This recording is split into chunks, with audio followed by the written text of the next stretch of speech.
Halo, halo. Apa kabar? Bagaimana liburan Anda? Ini menjelang akhir tahun nih. Saya kira masih banyak yang menghabiskan waktunya untuk libur panjang, tapi banyak juga yang masih tetap bekerja, terutama di sektor jasa ya, dan berbagai pelayanan. Oke, apapun aktivitas Anda, kami temani Anda, dan bersama saya ajak Anda ngobrol dengan Bung Rocky Gerung.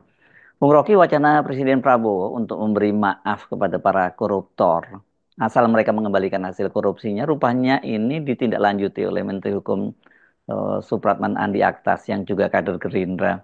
Menurutnya prosesnya nggak perlu melibatkan Presiden sampai proses misalnya amnesti karena Undang-Undang Kejaksaan yang baru memungkinkan dilakukan denda damai terhadap para koruptor ini. Wacana ini yang dikritik keras oleh Pak Mahfud MD. Ya, kelihatannya cuma Pak Mahfud yang mengerti secara lengkap apa yang disebut sebagai korupsi. Lengkap artinya ada dimensi politik di dalamnya, dimensi ekonomi, dimensi hukum, dan yang terakhir tentu adalah dimensi kekuasaan tuh. Jadi kalau korupsi itu sekedar ditafsirkan sebagai peristiwa hukum biasa, maka nggak ada gunanya kita memberantas korupsi. Kata memberantas korupsi itu udah menunjukkan bahwa korupsi itu adalah extraordinary crime. Di situ intinya tuh. Nah, disebut extraordinary bahkan supaya dia dinyatakan sebagai keluar biasaan yang tidak bisa ditagihkan pertanggungjawabannya segera dengan pidana biasa, kan itu dasarnya itu. Jadi sekali lagi kita mau pahami bahwa koruptor itu orang yang sudah kenyang tapi masih rakus, kan itu namanya extraordinary, yaitu kerakusannya itu tuh. Kenapa? Karena dia surplus kekuasaan. Jadi itu beda dengan dengan pencuri atau yang kelaparan lalu mencuri, itu kan dia justru menghadapi kalkulasi bahwa kalau dia mencuri dia bisa ditangkap itu. Koruptor justru dia balik tuh, karena saya berkuasa saya nyolong pun nggak bakal ditangkap. Nah di situ yang disebut aspek extraordinary-nya tuh. Jadi karena dia extraordinary crime, maka cara-cara penanganannya juga extraordinary. Memaafkan itu urusan manusia, tetapi crime di bidang korupsi itu urusan peradaban. Seorang koruptor itu merusak peradaban.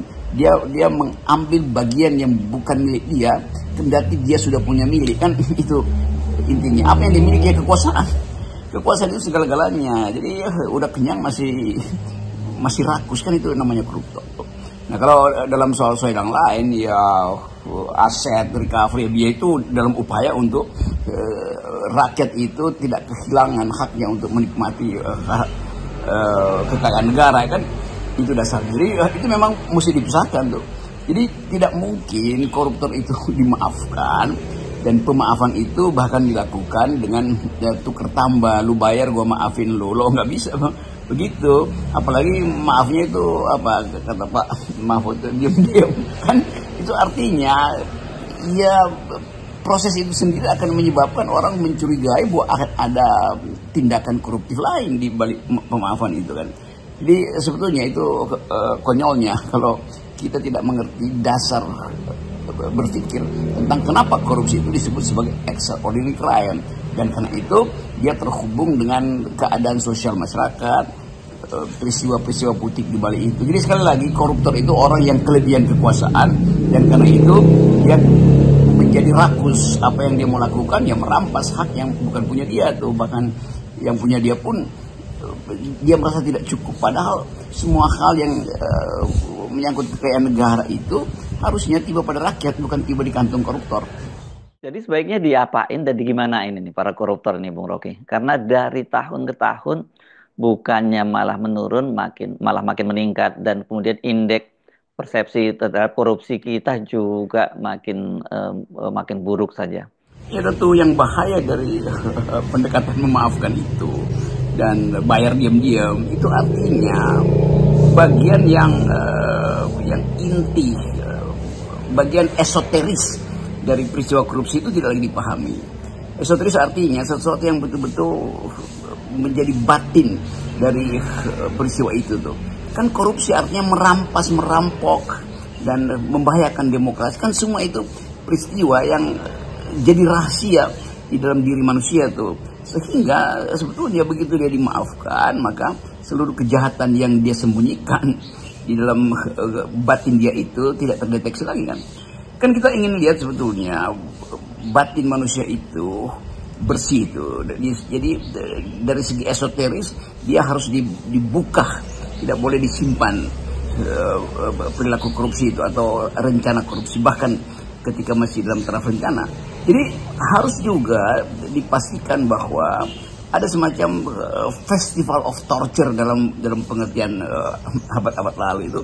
Bahkan tubuhnya itu dipamerkan dan mungkin disulut api atau diiris-iris. Tetapi itu hal yang dulu pernah kita pahami sebagai semacam peringatan bagi publik tuh, sehingga tubuhnya dipamerkan, tubuh koruptor dipamerkan. Sampai sekarang yang kita sebut festival of torture itu masih berlaku di Cina tuh, dipenggal atau ditembak mati kan itu. Tapi itu bukan hal yang kita maksudkan, karena kita mengadopsi hak asasi manusia itu.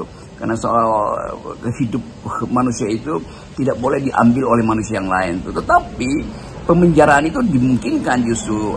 Yang penting batasnya bukan hukuman mati. Kita negara yang berupaya untuk menghilangkan prinsip hukuman mati. Tetapi sekarang justru rakyat merasa hukuman mati aja deh.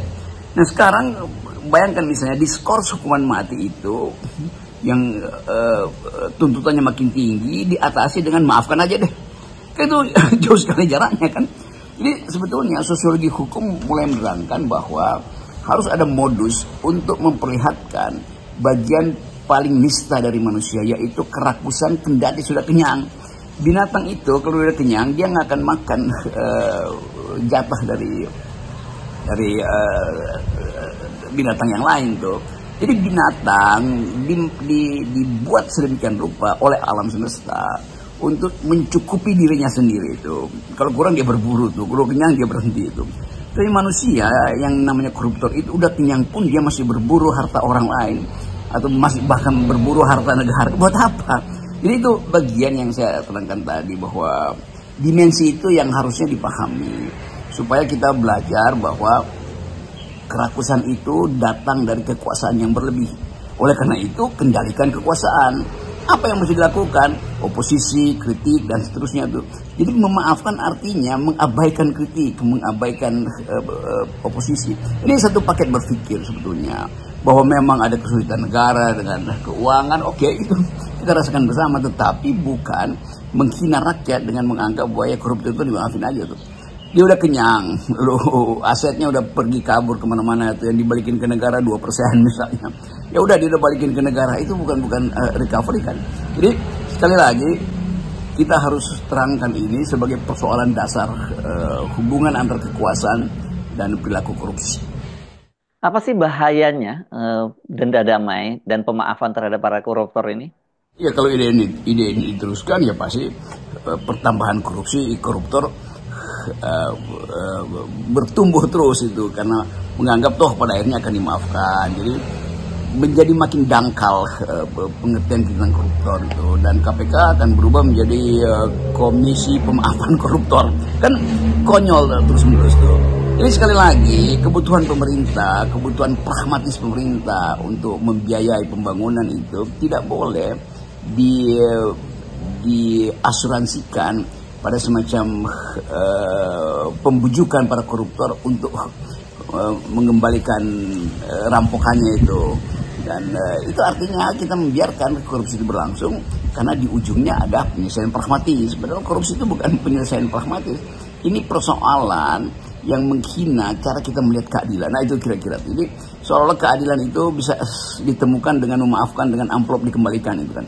Jadi poin saya selalu ada di situ. Kita mesti bisa masuk pada dimensi filosofi dari perbuatan kriminal yang disebut sebagai koruptor.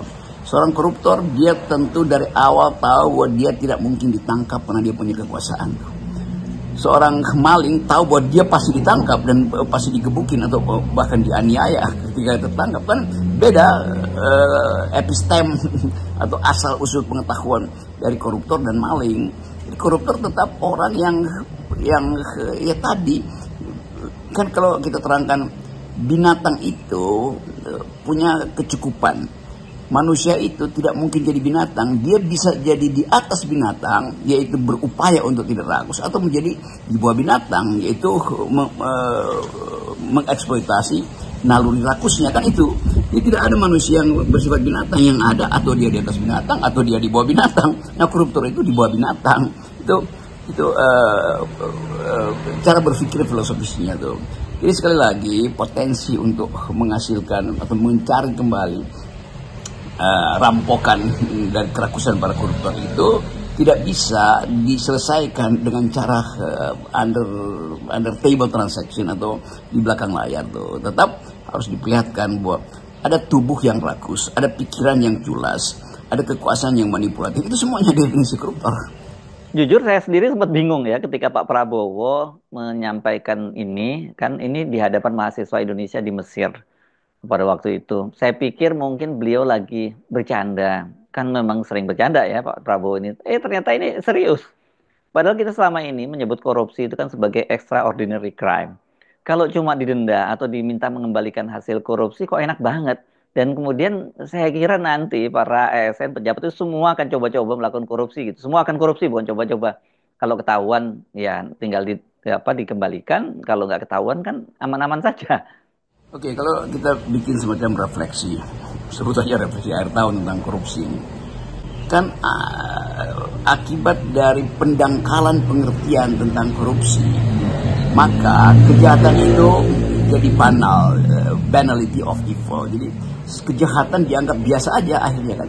Nah, ini yang berbahaya karena kita akan masuk dalam tahun yang mungkin yang horribilis, tahun yang sangat